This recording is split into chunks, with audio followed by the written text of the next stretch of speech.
Hello everyone, this is Tony with TerraSky, and today we're going to cover how to put a form into Salesforce. Now this is typically something that's very complex to do, but what we've taken is a 1040 Easy tax form and we've placed it into Salesforce. Now I've opened up a custom object record that I have currently on the page, and as you can see the fields are actually inside of the form, so it looks like the user is filling that out. When I click the edit button, it's going to take me to an edit version of this exact same page. So yeah, once again, when the users actually go in and they want to change something, it looks like they're actually filling out the physical form. So we'll go ahead and click Save just to show you what that looks like. Transition back and forth. Okay, to actually get this accomplished, the first thing that we need to do is get the form into Salesforce. So you would typically take the 1040 Easy form or whatever form you want to put in and go to Setup and then the Develop section of the Setup and then Static Resources. And as you can see under Static Resources, I already have the form underscore 1040 Easy placed in there as a JPEG image. Now we need to transition over to the SkyVisualEditor Studio. Go to File, New, and then you want to select the Free Layout page. This is the only page that allows you to actually put a form into Salesforce as a Visualforce page. Select your object that you want to work with. In my case, it's a custom object. You give it whatever name you'd like. Click OK.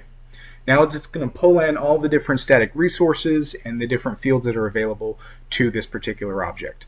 On the right-hand side, there's a section called Background. Go ahead and expand that. Click the ellipsis, and this will populate all of the different static resources that are inside of Salesforce into our UI. Select the form 1040 Easy. Click OK. Now it's going to load this as a background image for this Visualforce page. I'm going to resize this to fit the page more appropriately because as you can see it is quite large. So we'll change the width to 1024, and now we simply need to overlay the fields onto the canvas. I'm going to overlay these fields in an edit mode so that we can easily transition over to the detail mode in just a few moments. First thing you need to do is grab the first name and begin to fill out this top section. Simply drop a field onto the canvas, expand it out to make it look like it takes up the whole section at the top. Same thing with the last name. As you can imagine, you probably just go through and fill out the entire form as needed, so I'll only fill out the top 4 sections here just to show what this looks like. The other thing I should point out is that the free layout does not include buttons on the canvas, so you actually need to add those onto the page if you'd like them there. I do happen to want them there, so go to the Component tab on the left-hand side, scroll halfway down, and you'll find the Button section.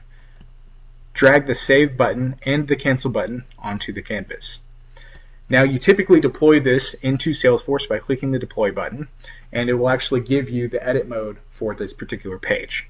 To show you how to get the detailed version of this page, simply click Tools and then Convert. If you notice, we have the same name of the page, but underscore view has been appended to the name. Go ahead and click OK. What this will do is take all of your input fields and transfer them to output fields, and your Save button will now be turned into an Edit button. This allows you to make one single page for the edit view and then easily transition it over to a detail view with almost no extra work. Thanks for watching.